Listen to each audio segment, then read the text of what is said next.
Bom, e ainda falando sobre essa tentativa de assassinato que mencionamos do presidente em 2018, o juiz federal Bruno Savino, de Juiz de Fora, determinou que o ex-psolista Adélio Bispo de Oliveira, autor da tentativa de homicídio contra o presidente Jair Bolsonaro em 2018, deve permanecer na prisão federal em Campo Grande. Estava em avaliação a possibilidade de o preso ser transferido para um presídio estadual, medida rejeitada pela defesa de Oliveira em razão da ameaça de morte. Tanto o Ministério Público Federal quanto o Departamento Penitenciário Nacional, vinculado ao Ministério da Justiça e responsável pela penitenciária de Campo Grande, se manifestaram a favor de que o preso seguisse internado em uma unidade federal. No entanto, a decisão não tem relação com eventual liberdade, que somente será decidida depois de perícia psiquiátrica agendada para 25 de julho. O ex-psolista confessou ter esfaqueado Bolsonaro em Juiz de Fora em setembro de 2018, durante a campanha eleitoral. Ele foi considerado inimputável em razão do diagnóstico de transtorno delirante persistente. Você, Mota? Olha, é absurdo, inaceitável, mas não é surpreendente o tratamento que esse caso teve. Se a personagem, a vítima, nesse caso, tivesse sido alguma outra alta personalidade da República, já haveriam centenas de pessoas presas. Não vamos esquecer que por muito menos, aliás, muitíssimo menos, por simples palavras, por simples opiniões, pessoas foram processadas, ficaram muito tempo presas e foram até exiladas do Brasil. Tamanha a perseguição a elas. Nesse caso, a gente teve um atentado a um candidato à presidência da República, o candidato que acabou sendo eleito, um ferimento gravíssimo, feito por uma pessoa que era filiada ao PSOL, com comprovadas ligações políticas, que se estendiam aí pelo mundo político brasileiro e que deveriam ter sido investigadas à exaustão. Muito decepcionante para o cidadão brasileiro ver a leniência com que esse caso está sendo tratado. É mais uma prova da assimetria, da parcialidade com que os crimes são tratados no Brasil. A severidade da punição, o rigor da investigação depende de quem é a vítima, depende da circunstância, depende se o crime pode ou não ser usado para lacração. Se ele não puder ser usado para benefício político pela esquerda, o crime cai no esquecimento. Você, Fiuza, que achou da decisão? A decisão correta, agora a hipótese, a proposta, a proposição de liberdade ao Adélio Bispo às vésperas da campanha eleitoral, isso aí é uma provocação, Isso aí é um escárnio, isso aí é uma tentativa de humilhar os brasileiros, porque foi exatamente na campanha presidencial, na última campanha presidencial, que ele perpetrou esse atentado. Como eu disse antes, existe aí uma névoa estranha em parte do senso comum hoje que tenta minimizar esse ato gravíssimo para a vida de qualquer ser humano brasileiro ou que esteja no Brasil. Foi um atentado contra alguém protegido, inclusive, certo? Então, isso é uma ameaça à segurança pública e, evidentemente, que isso é um símbolo da insegurança política. A insegurança política é incompatível com a democracia. Então, a gente está entrando numa campanha agora, pode-se repetir um ato como esse? Esperamos que não. Agora, não se poderia cogitar a libertação desse personagem às vésperas de uma eleição, o que seria um ato de escárnio, como já falei, e este caso, ele precisaria ter uma investigação com uma amplitude que ele não teve. Então, este assassino tentou matar uma pessoa, pelo menos um potencial assassino, ele ouvia no partido ao qual foi filiado, o PSOL, coisas do tipo que todos assistem por aí. É preciso destruir o inimigo, aniquilar o inimigo, coisas desse tipo. E, evidentemente, complacência com grupos violentos, que soltam rojões, etc. Tudo isso que nós sabemos também.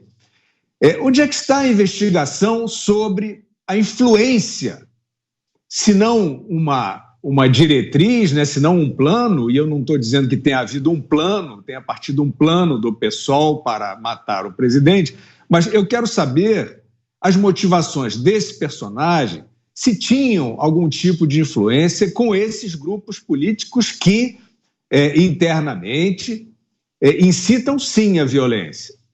Então, nós temos um personagem que deveria ser um símbolo de algo que não pode voltar a acontecer e simplesmente uma parte do país tenta esquecer o que se passou, tenta esquecer quem é Adélio Bispo, tenta fingir que não aconteceu aquele evento, aquela facada, aquele ato brutal. Isso aí é o seguinte: se as instituições não entenderem que essa investigação tem que chegar a termo, elas só vão entender quando o evento se repetir, quando alguém sofrer um atentado dessa gravidade. E, evidentemente, ninguém quer esperar que isso aconteça. Diana. Vitor, há ainda perguntas sem respostas, né, em relação a esse caso todo. Por exemplo, como o nome do Adélio foi parar na Câmara, até hoje isso não foi explicado de uma maneira clara para a população, né? A perícia aí nos celulares do Adélio, isso também não foi explicado, e não é possível, né, que dentro dos 4 anos pós-crime nós ainda tenhamos tantas perguntas em relação a esse atentado, a esse crime, sim, político. Eu quero pegar um ponto que o Fiuza mencionou, que é sobre a falsa normalização de uma tentativa de assassinato, porque foi contra um político que a oposição política, militante, ativista, também no judiciário, não gosta, não gostava e não gosta. Essa normalização é absurda e isso nós temos sempre que tocar nesse ponto, assim como nós não podemos normalizar a candidatura de um político que foi condenado em 3 instâncias, que teve sua pena aumentada no TRF4 de Porto Alegre, inclusive por desembargadores indicados pelas administrações petistas, foi para a cadeia, se tornou um presidiário, saiu da cadeia numa manobra ativista do Supremo Tribunal Federal, aí, liderada pelo Fachin, e hoje nós falamos de pesquisas do Lula, pesquisas Lula e Bolsonaro. Nós não podemos normalizar e dar um ar de que está tudo normal. Isso não é normal, não é isso que nós queremos para o Brasil, não é isso que nós sonhamos aí, se nós queremos uma democracia saudável, uma república que é bem estabelecida sob o império das leis, não dos homens, das leis, e é isso que nós temos que começar a pensar como eleitores responsáveis. Nós podemos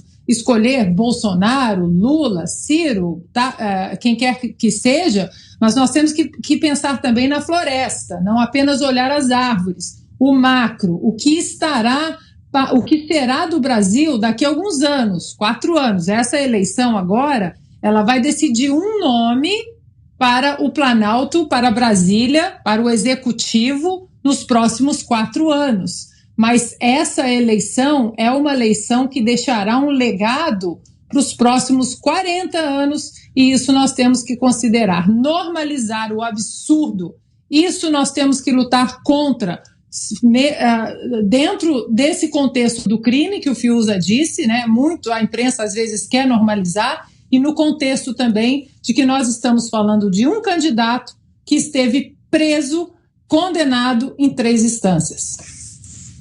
Agora, Mota, rapidinho para a gente fechar, a gente viu ali a viagem de hoje do presidente a Juiz de Fora, falamos aqui que houve reforço nas medidas de segurança, uso de detectores de metais, revistas no aeroporto. Você acha que todas as providências adequadas têm sido adotadas, as medidas são suficientes? Temos 1 minutinho, Mota.